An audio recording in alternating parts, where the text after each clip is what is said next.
শ্বশুর শাশুড়িকে কিভাবে ডাকা সুন্নত? আসলে বিষয়টা মুআমালাত, জাগতিক। এক্ষেত্রে আরব দেশে যেমন রাসূলুল্লাহ সাল্লাল্লাহু আলাইহি ওয়াসাল্লাম আলীকে ভাই বলতেন, চাচাতো ভাই ছিলেন।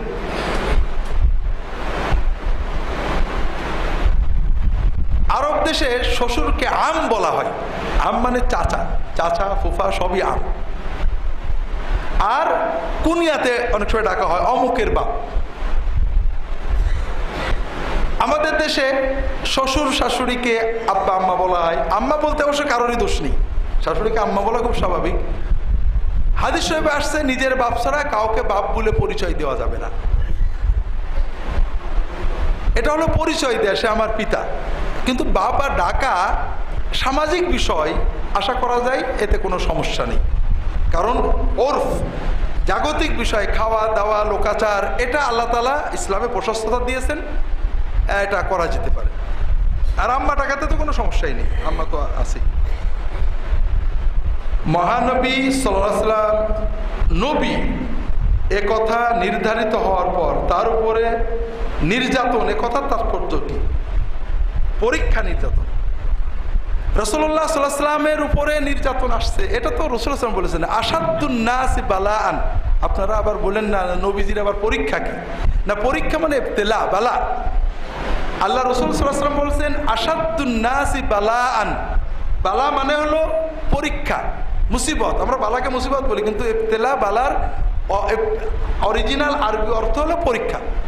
আশাদ্দুন নাসি বালাআন আল আম্বিয়া সুম্মাল আমসালু ফাল আমসালু।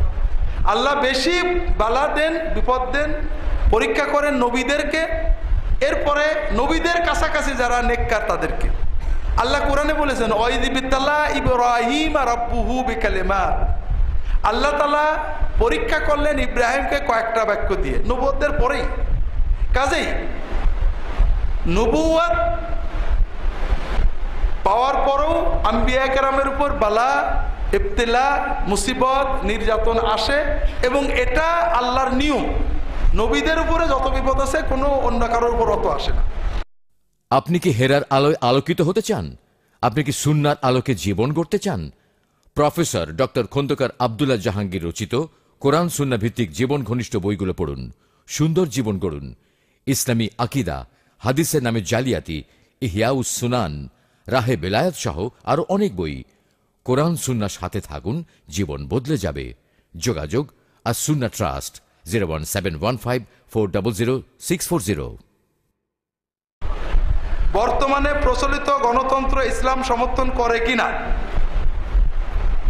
এটা অনেক বারবারই বলা হয়েছে, এটা বিস্তারিত বলাও কঠিন। প্রথম কথা হলো, গণতন্ত্র কি ইসলাম আমরা এই হুজুররা আনিছি না অন্যরা আনছে? আমরা এই 30-40 বাংলাদেশের জনগণের 100 জনের ভিতরে, 100 জন মুসলমানের ভিতরে 10 জনও নামাজ পড়ে না। এই 10 জন লোকে গণতন্ত্র এনেছে না 90 জন লোকে গণতন্ত্র এনেছে?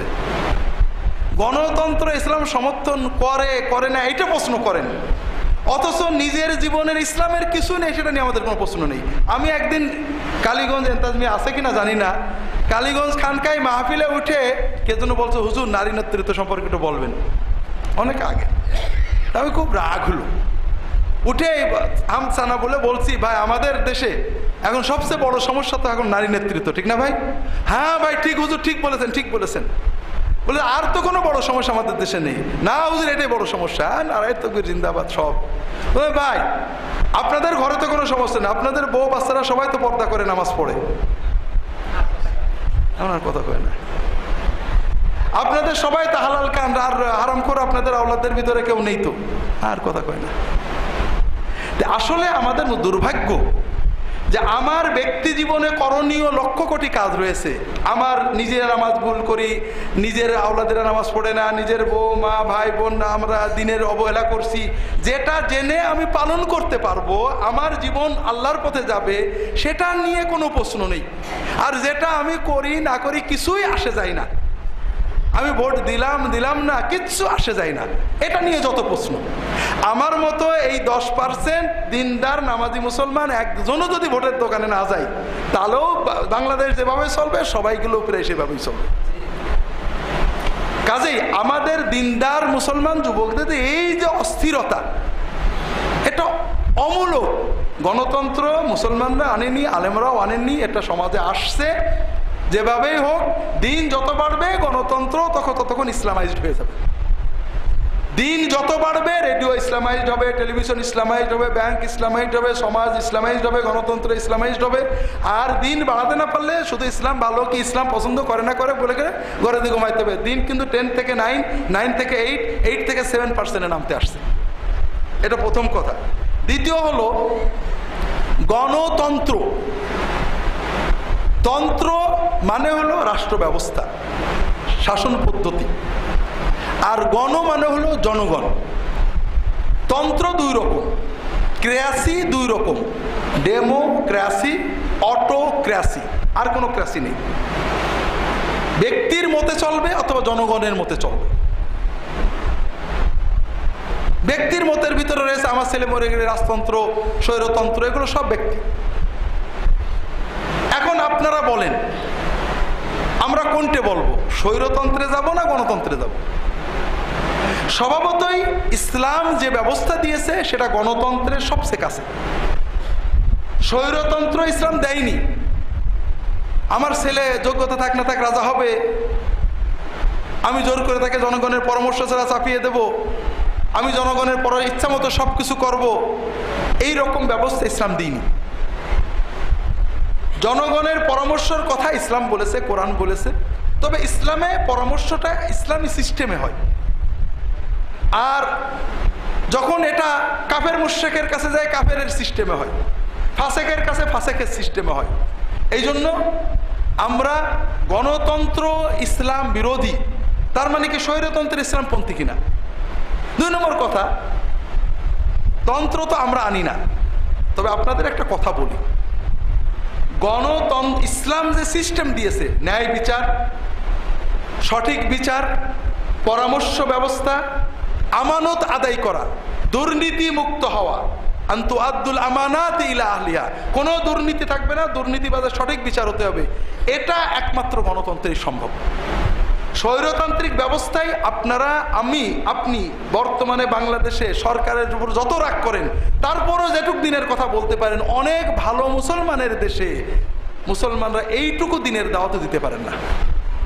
কাজেই গণতন্ত্র ইসলামী দাওয়াতের জন্য অধিকতর সহযোগী। এটা ইসলাম না, ইসলামের একটা ব্যবস্থা আছে, তবে এটা ইসলাম বিরোধী বলে ঝগড়া করার চেয়ে এর সুযোগে ইসলামের দাওয়াত দেওয়াটা আমাদের বেশি কাজে লাগে। ভোট দেওয়া জায়েজ কিনা? অবশ্যই জায়েজ।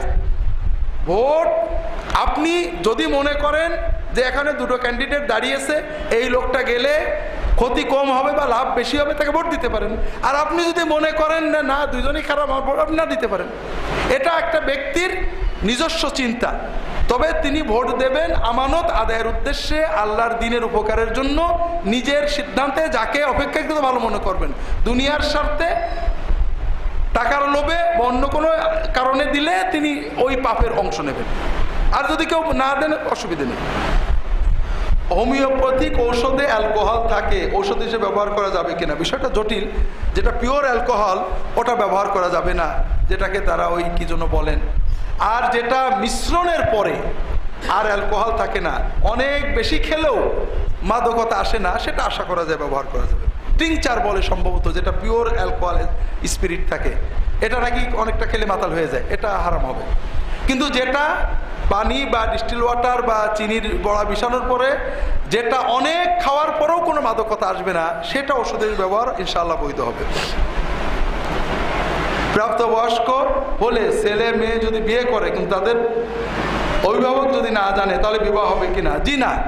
প্রাপ্তবয়স্ক মেয়ে ছেলে মেয়েদের বিবাহের জন্য অভিভাবকের অনুমোদন খুবই জরুরি। কোন কোন ফকি যেমন ইমাম আবু হানিফা রাহমাতুল্লাহ আলাইহি কিছু শর্তে প্রাপ্তবয়স্কদের অভিভাবক ছাড়া বিবাহ জায়েজ বলেছেন, কিন্তু সেই শর্ত সাধারণ থাকে না, কুফু থাকা ইত্যাদি। এই জন্য মেয়েদের জন্য বিবাহের ক্ষেত্রে অবশ্যই অভিভাবকদের পরামর্শ নেওয়া খুবই জরুরি। এটা শরীয়তের ক্ষেত্রে দায়বদ্ধতা। অভিভাবকের মত ছাড়া কোনো মেয়ে বিবাহ করবে না। আর এটা তাদের নিরাপত্তার জন্য, এটা কিন্তু নারী স্বাধীনতার খর্ব করে না। আমি একটা বিষয় বললে হয়তো আপনারা বিষয়টা বুঝবেন। দুবাইয়ে গেলাম গত মে মাসে। দুবাই ঝিনাইদহের এক ইঞ্জিনিয়ার ভাই দেখা করতে আসেন, বাসায় আমি খেয়েছি। তিনি বলছেন যে আমার শালা আমেরিকায় থাকে, শ্বশুর শাশুড়ি বিয়ে ঠিক করেছে, এই আগামী মাসে যে শালা বিয়ে করবে। এখন তার অফিসের বস হলো ফিলিপিনো। এই ফিলিপিনোকে যখন এই কথা বলছি, ফিলিপিনো আসমান থেকে পড়ছে, বিয়ে হবে এখনো বর বউ দেখিনি, চেনে না জানে না, পরিবার ম্যানেজ করবে আর একবার থেকে বিয়ে করে নেবে। এ কি করে, শিক্ষিত মানুষ কি করে করে? একটা মেয়ে বিয়ের আগে ছেলে মেয়ে পরিচয় হবে, 1 বছর তারা ঘুরবে ফিরবে, একে অপরের চেনবে, পরিচয় হবে, পরস্পর জানবে, বুঝবে, বুঝে শুনে নেই বিয়ে হবে। তে তোমরা কি কোন যুগে, সেই মধ্যযুগে রয়ে গেছো।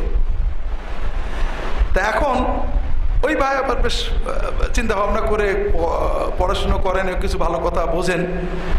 উনি বললেন যে আমি আমার ফিলিপিনোকে বললাম যে আচ্ছা তোমরা তো সবাই জেনে বুঝে বিয়ে করো, 1-2 বছর দীর্ঘদিন চলাফেরা করে একেবারে দেখে শুনে বিয়ে করো, আর আমরা কিছুই দেখি না। আমার বাপ মা বিয়ে দিয়েছে, কিছু দেখিনি, বাপ মা ঠিক করেছে, আমি মেয়েটা একবার দেখে বিয়ে করে নিছি। আমার শালা আমেরিকা থেকে ইঞ্জিনিয়ার মানুষ আসবে, একটু দেখবে, বিয়ে করে নিয়ে চলে যাবে। আমরা না হয় মধ্যযুগেই থাকলাম, তোমরা অনেক বুদ্ধিমান।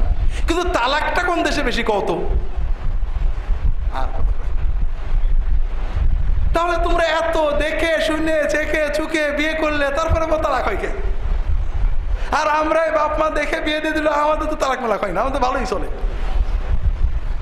ও আর কথা কয় না, এখন চুপ করে আছে। বলে দেখো আমাদের চোখ আছে, চয়েস আছে, কিন্তু এক্সপেরিয়েন্স নেই, অভিজ্ঞতা নেই।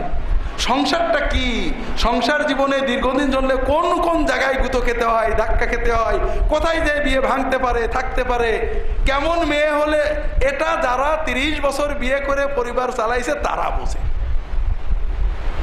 কাজেই তোমরা চোখের চয়েস দিয়ে বিয়ে করো, এক্সপিরিয়েন্স ছাড়া কাজেই ভাঙে। আর আমরা বাপ মার এক্সপিরিয়েন্স আর আমাদের চয়েস দুটো দিয়ে বিয়ে করি, এজন্য বিয়ে ভাঙে না। কথা বোঝেননি? এক্ষেত্রে মেয়েরা বেশি প্রতারিত হয়, মেয়েরা ইমোশনাল, আবেগী। একটা ছেলে তোমাকে ছাড়া কিচ্ছু বুঝি নে, একেবারে মার বাড়ির গয়না কাটানে ঢাকা দিয়ে বিয়ে করে, দেখো ওর আরো 3টে বউ আছে। এরকম প্রায় ঘটে। এই জন্য অভিভাবকের মত নেওয়া এটা মেয়েদের জন্য জরুরি। সমাজে ছেলে মেয়ে বিয়ে দেওয়ার জন্য দেখা হয় ছেলের টাকা পয়সা, ফলশ্রুতিতে দেখা যায় মেয়ের সংসার অশান্তি। কেমন ছেলের সাথে মেয়েকে বিয়ে দেওয়া উচিত, এটা তো আল্লাহ বলে দিয়েছেন। আল্লাহ রাসূল নিজে একার ক্লিয়ার বলেছেন, ইযা জাআকুম মান তারদাউনা দীনাহু ওয়া খুলুকাহু ফাযাওয়িজুহু ইল্লা তাফআলু তাকুন ফিতনাতুন ফিল আরদি ওয়া ফাসাদুন আরিদ। তোমাদের কাছে যদি কোনো পাত্র আসে যার দিন এবং আচরণ, দুটো জিনিস তুমি কনফিডেন্ট যে ভালো, একটা হলো দিন, নামাজ পড়ে রোজা রাখে, মুত্তাকি দিনদার, আর একটা হলো তার আচরণ, বদরাগী না, ঝগড়া করে না, গালাগালি করে না। আচরণ এবং দিন যদি ভালো হয় আর কোনো বিচার করো না, জলদি মেয়েকে দিয়ে দাও। আর তা যদি না করো, অর্থাৎ টাকা দেখো, বংশ দেখো, চাকরি দেখো, দিন এবং আখলাক দেখো না, তাহলে বিশাল ফাসাদ হবে। যে কারণে আপনারা দেখছেন যে পাত্র দেখতে গেলে আগে দেখে টাকা চাকরি, এরপরে বিয়ের পর জবই, কত অশান্তি। আর মেয়ে দেখতে গেলেও আল্লাহ রাসূল বলেছেন যে তোমরা দিন দেখবে আগে, তারপরে সৌন্দর্য, বংশ, টাকা পয়সা ইত্যাদি। আর আমরা আগে দেখবো কত সুন্দরী মেয়ে, এরপরে বিয়ের পরে এসে বলবে আর বউটা ছেলেটাকে জাদু করে ফেলেছে। আশ্চর্য, জাদু দেখেই তো বিয়ে করেছো, বিয়ে দিয়েছো তুমি, তুমি তো আর কিছু বিয়ে দাওনি, জাদু করবে বলে কায়দায় করতে করেছো তুমি। আমার জানা আছে যে 2-3 ফোঁটা প্রসাবের ছিটে প্যান্টে লেগেছে, বাজারে বা শহরে থাকার কারণে কাপড় উপরে নামাজ পড়তে পারবো কিনা। যদি বাড়ি যেয়ে অথবা কাপড় পরিবর্তন করে ওয়াক্তের ভিতরে নামাজ পড়তে পারবো বলে আমি বুঝতে পারি, তাহলে কাপড় পরিবর্তন করেই পড়বো। না হলে ওই কাপড়ের যেখানে পেশাব লেগেছে ধুয়ে আমাকে পড়তে হবে। যদি সেই সুযোগই না থাকে ওই কাপড়ে পড়তে হবে। মাযহাব মানা কি, সুন্নত ফরজ নাকি বিদআত, এটা নিয়ে অনেকবারই বলা হয়েছে। মাদ্রাসায় পড়া কি সুন্নত, ফরজ না বেদাত? বলেন না।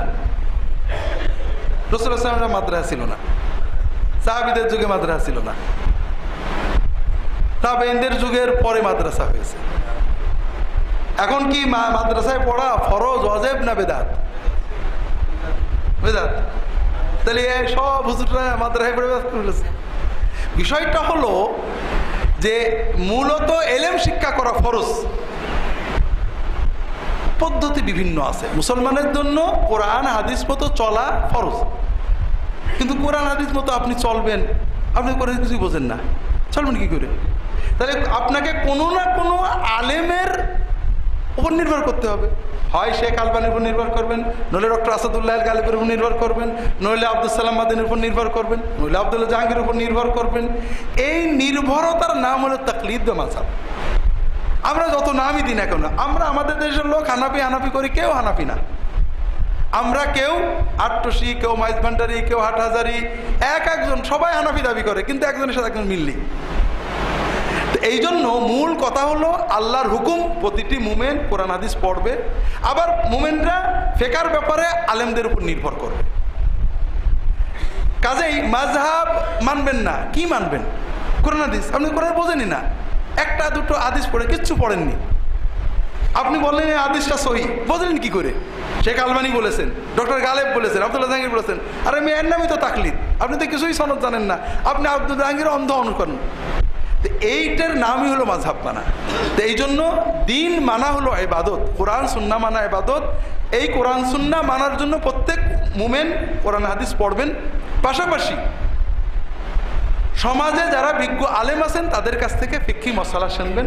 তবে মাযহাবকে দিন মনে করা, মাযহাব না মানলে কিছু ক্ষতি হলো, কোরআন হাদিস সব মানে মাযহাব মানে না, ও এটা না। কোরআন হাদিস মানে দিন মতো চলে মুসলমান, সে মাযহাবের মাধ্যমে মানুক, হাদিস পড়ে মানুক, হাম্বলি হয়ে মানুক, মালিকি হয়ে মানুক, আলহামদুলিল্লাহ কোরআন সুন্নাহ অনুযায়ী চলছে কিনা বড় কথা। বাকি আমার একটা নতুন বই বেরোচ্ছে, এর আগে ইমাম আবু হানিফার লেখা ফিকুল আকবর বইয়ে এই বিষয়ে আবু হানিফা রহমতুল্লাহ আলাইহির মত ইত্যাদি পাবেন। মাযহাব কতটুকু মানতে হবে, কোন পর্যায়ে মানতে হবে, বিস্তারিত পাবেন। ঈদের তাকবীরের বইটার শেষে এ ব্যাপারে কিছু আছে। নতুন একটা বই ইনশাআল্লাহ, আল্লাহ যদি তৌফিক দেন আগামী সপ্তাহে বেরিয়ে পড়বে, ড্রেসিংও হয়ে গেছে, বাকি আপনারা দোয়া করেন। বইটার নাম হলো সালাতের মধ্যে হাত বাঁধার বিধান। হাত কানের সাথে বাঁধবেন, এখানে বাঁধবেন, এখানে বাঁধবেন, ঝুলিয়ে রাখবেন, এ বিষয়ে হাদিসগুলো জমা করা হয়েছে। আর এই প্রসঙ্গে এই মাযহাব, মতভেদ, হাদিস মানা, এটার পর্যায় কি, মতভেদের আদব কি, এগুলো আলোচনা করা হয়েছে। রফুল ইয়াদাইনের হাদিস কি রহিত হয়েছে? না, আমি তা মনে করি না। একটা হাদিস রহিত হয়েছে যেটা 15-20 জন সাহাবী থেকে সহি সনদে বর্ণিত। রাসূলুল্লাহ সাল্লাল্লাহু আলাইহি ওয়াসাল্লাম করেছেন, রাসূলুল্লাহ সাল্লাল্লাহু আলাইহি ওয়াসাল্লামের ওফাতের পরে সাহাবীরা করেছেন, আমাদের হানাফি মাযহাবের বড় বড় আলেমরা করেছেন, আব্দুল কাদের জিলানী করেছেন। রহিত হয়েছে বলার মানে এরা সব গুনাহগার। বরং আমরা বলবো দুটোই সহি হাদিস, রাসূলুল্লাহ সাল্লাল্লাহু আলাইহি ওয়াসাল্লাম করেছেন, কখন এটা করেছেন, কখন ওটা করেছেন। যারা রফুলেদিন করেন তারাও একটা সহি হাদিস পালন করছেন, যারা করেন না তারাও একটা সহি হাদিস পালন করছেন। যারা ঝগড়া করেন এটা ঠিক না ওইটা ঠিক, তারা একটা বেদাতে লিপ্ত আছে। আলেমরা কি জাতির উন্নতির জন্য কোনো ভূমিকা রেখেছে? মাশাআল্লাহ, মাশাআল্লাহ, খুব ভালো প্রশ্ন। আপনারা জানেন আমাদের বড় বড় মন্ত্রী মিনিস্টাররা বলছেন যে আলেমদের কোনো ভূমিকা নেই। এটা তো সঠিক। ভূমিকা রাখছে কারা? ভূমিকা রাখছে ডাক্তার, ইঞ্জিনিয়ার, টেকনোলজিস্টরা। তো ভালো কথা, খুব ভালো করে শোনেন। জাপান নাম শুনেছেন? নাম শোনেননি? উন্নত দেশ না অনুন্নত দেশ? উন্নত দেশ। জাপানের ভৌগোলিক সীমারেখা আমাদের মতোই, মানুষজন প্রায় আমাদের মতোই। পার্থক্য হলো জাপানের অধিকাংশ মানে পাহাড় পর্বত আর ভূমিকম্প হয় খুব, কৃষি জমি কম। কিন্তু আমাদের ফসলের বীজগুলো কোন দেশ থেকে আসে? জাপান থেকে। কৃষিতে উন্নত কারা? শিল্পে উন্নত কারা? কলকারখানা বেশি কোথায়? গাড়ি কোন দেশ থেকে বেশি আছে? কম্পিউটার, টেকনোলজি সব কোন দেশে বেশি? আমেরিকার সাথে পাল্লা দেয় কোন দেশ? তাহলে ভৌগোলিক জনসংখ্যা প্রায় এক, দেশের সব প্রায় এক, তারপরও গরিব দেশ আরেকটা আছে। 1945 সালে আমাদের এই দেশটা ছিল সমৃদ্ধ, আর হিরোশিমায় বোমা ফেলার পরে, দ্বিতীয় বিশ্বযুদ্ধের পরে জাপান কি ছিল? ফকিরের পরেও তস্য ফকির, কিচ্ছু ছিল না। সেই দেশটা এখন বিশ্বের বড়, আর আমরা সবচেয়ে নিচে, এই গরিবদের একটা। এটার জন্য রোগ বের করেন তো, বলেন তো এটার জন্য সবচেয়ে বড় দায়ী কে? কারা? আলেমরা, তাই না? না, এটা বের করেন না, আমি বের করে দিই। দুর্নীতি। কোন সরকার কোন দেশ উন্নত কোনো অবনত করে না, জনগণ করে। সরকারকে দুর্নীতি মুক্ত একটা ব্যবস্থা রাখতে হবে। যোগ্য লোক চাকরি পাবে, দুর্নীতিতে চাকরি হবে না, দুর্নীতির শাস্তি হবে। যারা বিনিয়োগ করতে চায় তারা স্বচ্ছ বিনিয়োগ পাবে, মালপত্র খালাস সবকিছু স্বচ্ছ হবে। দুর্নীতি নিয়ন্ত্রণ করেন, 0 না হলেও 10% নিয়ে আসেন, একটা জাতি হু করে উন্নত হয়ে যাবে। কারণ আমি তো আমার টাকা কষ্ট করে বড়লোক হবো, শুধু পরিবেশ সরকারকে নিশ্চিত করতে হবে, ঠিক না? এই যে দুর্নীতি আমাদের দেশে, পুকুর চুরি, সাগর চুরি, মহাসাগর চুরি, এটা 90% তো আলেমরা করেন, ঠিক না? হ্যাঁ, অন্তত 80% তো আলেমরা করেন। হ্যাঁ, কারা করেন? এই ডাক্তার, ইঞ্জিনিয়ার, কবিরাজ, বুদ্ধিজীবী, টেকনোলজিস্ট, এদের ইতিহাসটা কি? এদের ইতিহাস হলো, খুব ভালো করে বোঝেন, আমি বিশ্ববিদ্যালয়ে পড়াই, একটা টেকনোলজি ডাক্তারকে তৈরি করতে, একটা এক্সপার্টকে তৈরি করতে জনগণের ট্যাক্সের কয়েক কোটি টাকা খরচ হয়েছে। আপনারা বুঝতে পারছেন? জনগণের ট্যাক্সের কয়েক কোটি টাকা খরচ করে ওই মানুষটাকে তৈরি করা হয়েছে। ও এখন নিজের যোগ্যতা দিয়ে কোটি কোটি টাকা লুট করছে। আর একজন আলেমকে তৈরি করতে জনগণের ট্যাক্সের 1 টাকাও যায়নি। এই গরিব ফকির মিসকিনরা 2-1 টাকা করে দিয়ে দিয়ে তাদের স্বেচ্ছা দানে এই আলেমগুলো তৈরি হয়েছে। এখন তাহলে আমরা যে অনুন্নত আর জাপান যে উন্নত, এর বড় রোগটা কি? বড় রোগ কি? করাপশন, ঠিক না? এই করাপশন আমাদের সমাজে কম করে কারা? মনে করেন একটা ডিসি করাপশন করে না, একটা এসপি করাপশন, একটা জজ করাপশন করে না। এদের কিছু বৈশিষ্ট্য আছে, বলেন তো কি? হ্যাঁ, কথা বুঝেছেন? এই মহা করাপশনের সাইলাবের ভিতরে, দুর্নীতির মহাসাগর লুটপাটের ভিতরে ওই মানুষগুলোই অন্তত কম দুর্নীতি করে বা দুর্নীতি মুক্ত, যারা নামাজে যায়, মসজিদে যায়, এই মোল্লা 3 টাকার মোল্লার কথা শুনে, অথবা তার পরিবার মোল্লা, অথবা সে মাদ্রাসায় পড়েছে। তাহলে একটা মানুষের মৃত্যুর জন্য দায়ী হলো রক্তক্ষরণ। কেউ অপারেশন করছে, কেউ কাটছে, কেউ ওষুধ দিচ্ছে, কিন্তু রক্তক্ষরণ বন্ধ না হলে সে বাঁচতেছে না। আর একজন এসে রক্তক্ষরণটা বন্ধ করে দিল। তো এই মানুষটার জীবন ধারণে সবচেয়ে অবদান রাখলো কে?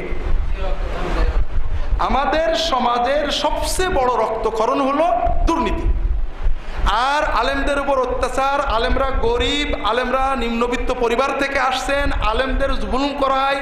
আলেমদের যে মাদ্রাসায় চাকরি করে সেই মাদ্রাসা জালেমরা কমিটি, যে মসজিদে চাকরি করে সেই মসজিদের কমিটিও জালেমরা। এই অত্যাচারের ভিতরে থেকে যে দুটো ভালো কথা বলা হয়, যে মানুষগুলো দুর্নীতি মুক্ত হয়, সে মানুষগুলো হয় আলেম পরিবারের, নইলে নিজেরা আলেম পড়েছে, নইলে কোনো আলেমের সোহবতে গেছে। আর আপনি বলেন আলেমদেরকে সুযোগ দেওয়া হোক, সমাজের মানুষদেরকে যুবকদের মসজিদমুখী করেন, আমি 10 থেকে 15 বছরের ভিতরে বাংলাদেশ দুর্নীতি মুক্ত একটা উন্নত দেশে পরিণত করবো। কোনো রাজনীতি লাগবে না, কোনো রাজনীতি লাগবে না। কাজেই আমাদের সমাজের অবদানে এত অবহেলা, এত বঞ্চনা, এত জুলুম নিপীড়নের পরও কারোর মুখ চেয়ে নয়, আলেমরা দুর্নীতির বিরুদ্ধে বলেন, ঘুষের বিরুদ্ধে বলেন, সুদের বিরুদ্ধে বলেন, জুলুমের বিরুদ্ধে বলেন, মানবতা সেবার কথা বলেন, শুধু কোরআনের টানে, মনের টানে।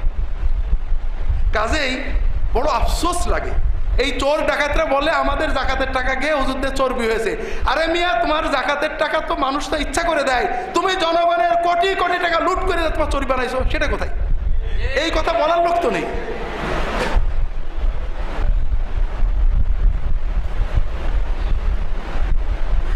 সয়াবিন ফল নামে বাজারে পাওয়া যায়, এটা কি খাওয়া যায়? জি, সয়াবিন মানে এই বাদামের মতো এক ধরনের ফল, খাওয়া যায়। যাচ্ছে উষ্টের যুদ্ধে যে সাহাবারা জীবন দিলেন, তারা কি শহীদ হবেন? হত্যাকারী শহীদ হবেন? জি। উষ্টের যুদ্ধে এই ধরনের ক্ষেত্রে ইজতিহাদি ভুল, দুই উভয় পক্ষ মনে করছে যে আমরা হক, এক্ষেত্রে আলী রাদিয়াল্লাহু আনহু নিজেও বলেছেন, সাহাবীরা বলেছেন এটা প্রত্যেকেই শাহাদাতের অধিকার, তারা ইসলামের দ্বীনের বাস্তবায়নের জন্যই করেছেন। ওজর ছাড়া মহিলারা বসে নামাজ পড়তে পারে কিনা, গুরুত্বপূর্ণ প্রশ্ন। আমরা আজকে মহিলাদের ওয়াজ করতে পারলাম না, তাদের অনেক কিছু জানার, আপনারা জানেন না।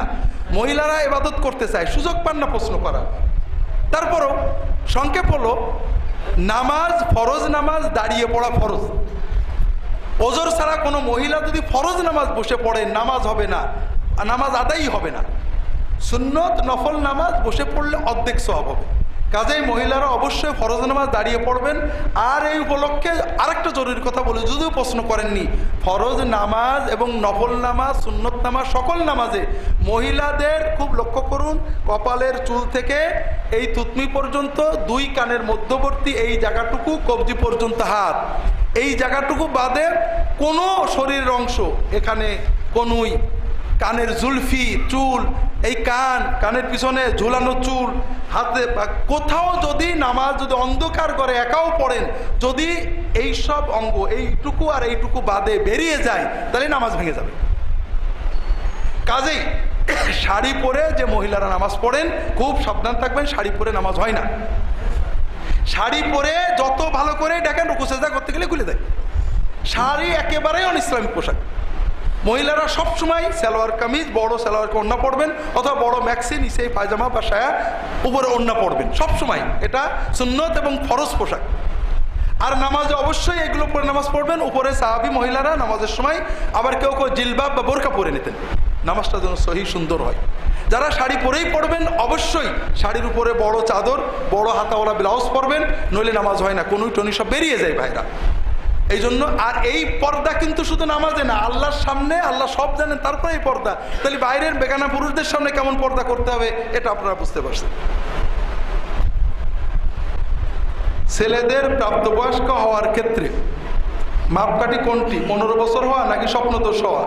স্বপ্নদোষ হওয়াটাই হলুম, এহতেলাম, এর মানেই স্বপ্নদোষ হওয়া, এটা কোনো দোষের কিছু না। মেয়েদের জন্য আল্লাহ ন্যাচারাল সাবালক হওয়ার একটা ব্যবস্থা রেখেছেন, ছেলেদের জন্য ন্যাচারাল সাবালক হওয়ার একটা ব্যবস্থা রেখেছেন। বরং যদি এই দোষ না ঘটে তাহলে পরে সে টেনশন করা উচিত। এই জন্য ছেলেদেরকে আপনারা দূরে সরিয়ে দিয়েছেন। তারা তাদের সাবালক হওয়ার কথা মা বাবার কাছে বলতে পারে না। কি করে তখন ওই বন্ধুদের, দুষ্টু বন্ধুদেরকে গুরু বানাই। ছেলে মেয়েদের জিজ্ঞেস করবেন, তাদের সুবিধা অসুবিধা জানবেন, ওপেন। এটা তো কোনো দোষের কিছু না, এটা তো আলহামদুলিল্লাহ। সে তাকে বলবেন, হ্যাঁ তুমি এখন সত্যিকারের আল্লাহর নবীর উম্মত হলে, এটা ভালো কথা। 15 বছরের কম কোনো ছেলে যদি স্বপ্নদোষ না হয় কিন্তু নাভির নিচে হালকা প্রসঙ্গ যায়, তাহলে কি প্রাপ্তবয়স্ক বলে ঘোষিত হবে? জি হবে, এটা ওলামাদের বিভিন্ন কথা আছে, হবে ইনশাআল্লাহ। কোরআন সুন্নাহ অনুযায়ী আমল করলে মাযহাবের প্রয়োজনীয়তা আছে কি? কোরআন সুন্নাহটা কি আপনি পাইলেন কোথায়? কোরআন সুন্নাহটা পাইলেন কি করে? কোরআন সুন্নাহ আমল করলে মাযহাবের কোনো প্রয়োজনীয়তা নেই, কিন্তু আপনি কোরআন সুন্নাহটা কি করে পাইলেন? আপনি হয় কোরআন পুরো পড়েছেন, পুরো বুঝেছেন, সুন্নাত পুরো, অর্থাৎ অন্তত 50,000 60,000 হাদিস আপনি সব পড়ে ফেলেছেন, তাহলে বুঝতে হবে আপনি কোরআন সুন্নাহ পড়েছেন। তা না হলে আপনি কি করে কোরআন সুন্নাহ সব বুঝলেন? এক্ষেত্রে সব ক্ষেত্রে প্রান্তিকতা আছে। আপনি বললেন, একজন বলছে আমি সহিহ হাদিস ছাড়া আমল করি না। তো ঠিক আছে বাবা, সকালে ঘুমের তো কি বলেছিলে, তার সহিহ হাদিসটা বলো। তিনি ওই 2-1টা সহিহ হাদিস জানেন, ইখতিলাফি শুধু। যেমন আমরা হানাফিরা এবং আহলে হাদিস, আজকে জুমাতেও বলছি, নামাজের ভিতরে হাত কোন জায়গায় যাবে এটা নিয়ে খুব নিশ্চিত, নাভির নিচে নাকি বুকের উপরে, কিন্তু আত্মায়িত পড়ার সময় হাতটা কেমন করে থাকবে এটা নিয়ে কোনো মাথা ব্যথা নেই। অথচ আত্মায়িত পড়ার সময় হাত কেমন করে থাকবে এটা সহিহ হাদিস, কোনো ইখতিলাফও নেই, এ নিয়ে কোনো মাথা ব্যথাও নেই। আমি অনেক সময় দেখেছি একজন হয়তো রফাদাইন করছেন, হাত বুকে বাঁধছেন, কিন্তু আত্মায়িতের সময় হাতের আঙুলগুলো একেবারে মাটির ভিতর দিয়ে এরকম করে বসে আছে। কারণ ওই ইখতিলাফি ঝগড়াটে মশলাগুলো ভালো করে শিখেছেন, বাকিগুলো ভালো করে শিখেননি। তো এই জন্য মাযহাব কোনো এবাদত না, মাযহাব কোরআন সুন্নাহ পালনের উপকরণ। তবে কোরআন সুন্নাহ বোঝার জন্য আপনাকে কোনো না কোনো আলেমের সহযোগিতা নিয়েছেন, আর ওটা আপনি বলেন আর না বলেন এটা একটা মাযহাব হয়ে গেছে। এবং এই ব্যাপারে প্রত্যেকে, এমনকি যারা হাদিস মানার দাবি করছেন, অনেক হাদিস বাদ দিচ্ছেন, অনেক হাদিস বর্জন করছেন, সহিহ হাদিসকে জয়ীফ বানাই ফেলছেন, জয়ীফ হাদিসকে সহিহ বানাই ফেলছেন। এরকম এটা হানাফিরাও করছেন, আহলে হাদিসরাও করছেন, শাফিঈরাও করছেন, হাম্বলীরাও করছেন, কেউ মুক্ত না। ঈদের তাকবীরের 6 তাকবীরের হাদিসগুলো টনটনে সহি, দেখা গেল আল্লাহ হাদিস বেড়া বলছে একটাও সহি না, জোর করে ঘুরিয়ে ফিরে জাল বানাই দিলেন। আবার বুকে হাত বাঁধার একটা হাদিস সহি নেই, বুকে বাঁধেন নাভির নিচে বাঁধেন সমান সুন্নত, জোর জার করে ঘুরিয়ে ফিরে হয়তো সহি বানাই দিলেন। আবার রফুল আইদিনের হাদিসগুলো সব সহি, আমরা হানাফিরা ঘুরিয়ে ফিরিয়ে মানসুখ বানাই দিলাম। এই জিনিসটা ঠিক না। কথা হলো আলে হাদিস মানো হাদিস মানা, মাযহাব মানো হাদিস মানা। যদি মাযহাবের কোনো ইমামের কোনো মত হাদিসের বিরোধী বলে আপনি নিশ্চিত বুঝতে পারেন, আপনি হাদিস মানবেন, এটা ইমামরা কেউ নিষেধ করেনি।